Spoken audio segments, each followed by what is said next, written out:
Now we speak with Phil Koning about the ONTC sale. These are dark times for the North as we face the privatization of an essential service and one of our key economic drivers. So it's good to hear from someone who was involved in a successful effort to stop it in the past. Hey Phil, thank you for joining me on The Buzz. Oh, thanks for having me, Tony. No problem. Well, I guess we'll just jump right into it. Obviously, a lot of people that you used to work with are facing the loss of their jobs, and North Bay in general, and Northern Ontario, in fact, in general, is facing an economic crisis with the threatened divestiture of the ONTC. Now, the reason I wanted to talk to you is because, as a union leader, you were involved in the last time that they attempted to divest the property, correct? That is correct. Yeah, I was part of a group called the GCA, the General Chairpersons Association. Okay, and I guess what I would love to know is what kind of things did you guys do to organize a resistance to the divestiture last time? Well, last time it was a little different in that Ontario Northland had been an integral part of the communities for some 100 years, and as a result, really it was a little bit taken for granted. Excuse me. But so initially, our first response was to really educate the stakeholders of the region, that this company was incredibly valuable to them and certainly had a large part in the economy of northeastern Ontario. A lot of people weren't aware of how much. Yeah. Okay, and I guess people probably haven't entirely forgotten from the last experience, right? So planting the seeds back 10 years ago when they first tried to do it, probably paying dividends as well right now. Well, you can see that in the immediate response from the municipalities in the region. I mean, they're well aware of the importance of Ontario Northland to this entire region. Yeah. Now, when you say education, one of the things I remember you doing was you were stamping money, right? So that I remember because I had a video store and I'd see O&R money coming through all the time. So it really reminded me exactly how much money comes through my business based on those payrolls, Yeah, the multiplier effect of those jobs in this region certainly was well emphasized by that campaign, and a lot of people now understand that there is a huge ripple effect if this company was allowed to be divested. Yeah, and one thing I seem to remember that one of the reasons that it was stopped was because the Conservative government of the day attached a condition to any buyer that the jobs had to be preserved. Is this correct? Yep, that was the main reason CN gave for walking away from the rail division. They already have infrastructure in place to deal with railway business, and it's not located in this region, so there was no way they were going to have the presence that Ontario Northland needs to maintain to conduct business. Yeah. Now, if you took a wild guess, do you see the Liberal government attaching such conditions to this sale here? Well, the last time this was done, it was done as a result of a service improvement study. It was a premise that the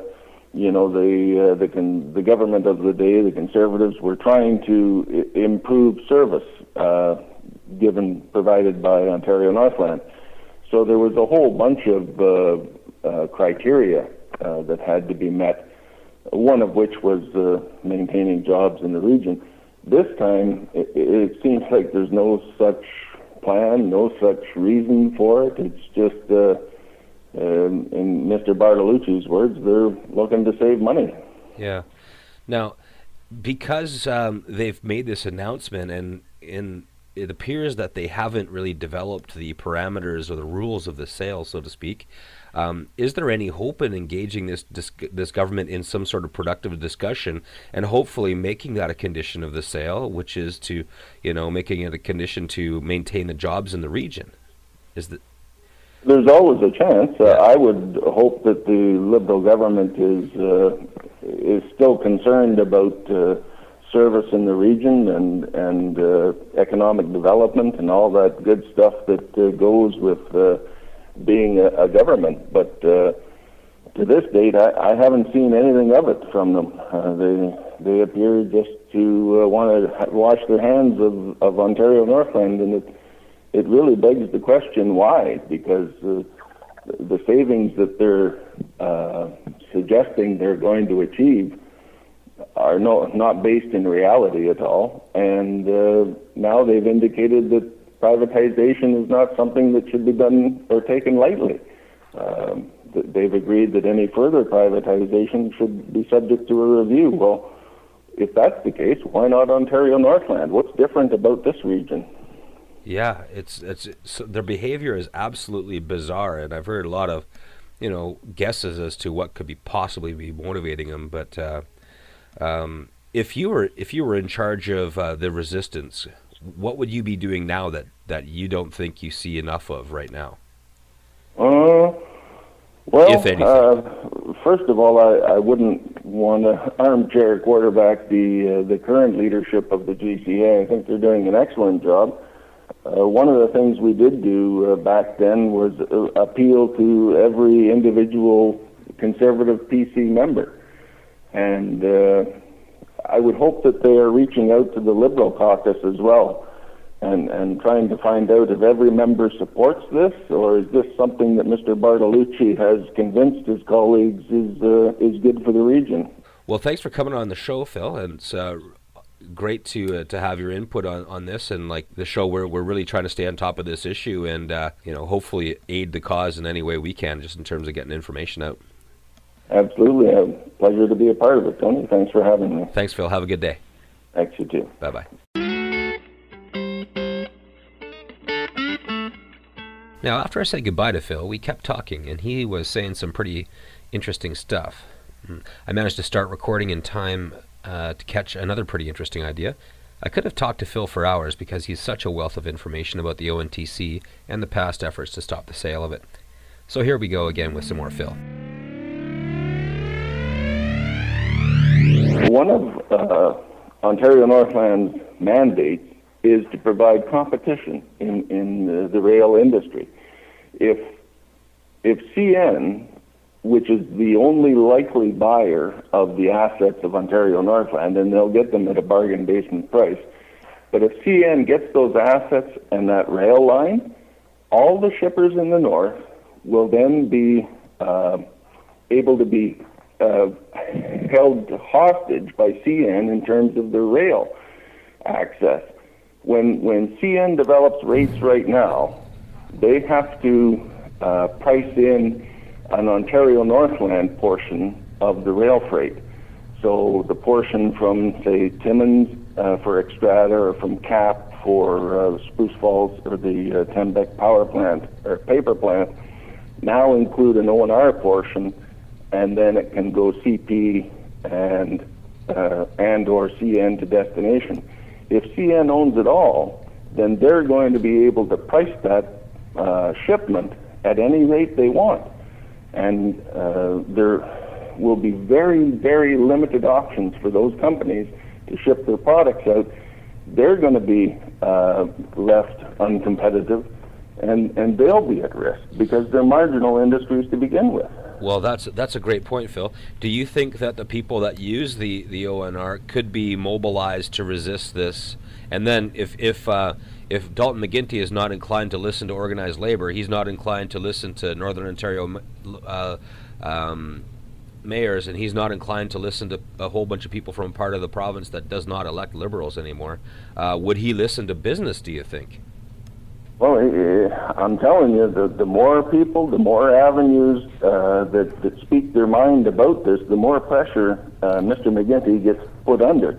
And those companies that own those industries or those plants in Northern Ontario, they have a lot of influence. So yeah.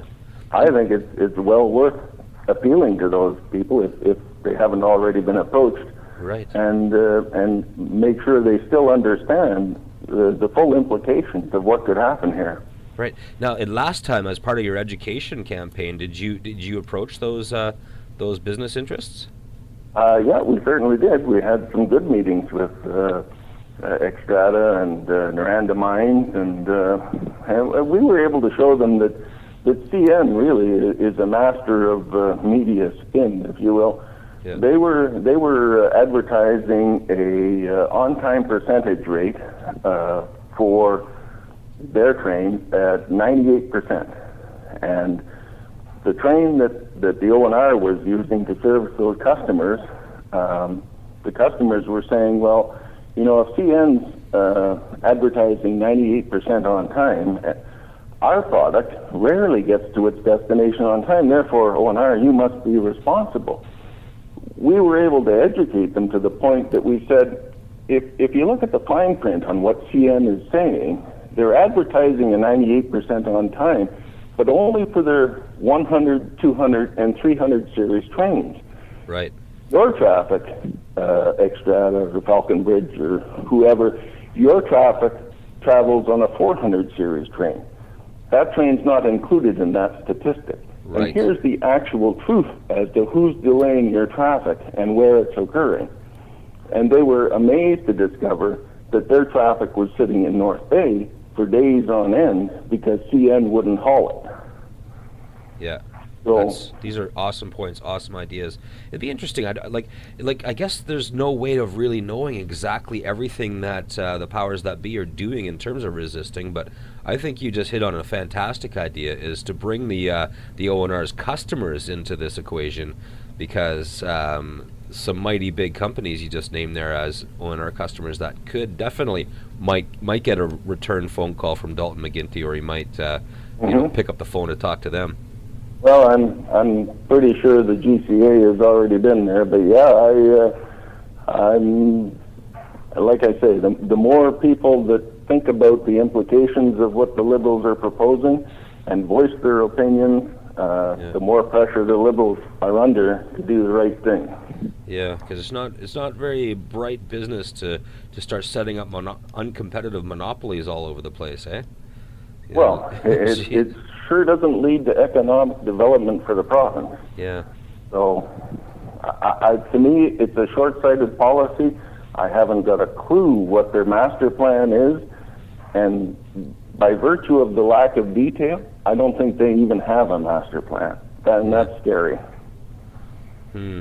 Well, I hope they listen to some people while they're developing.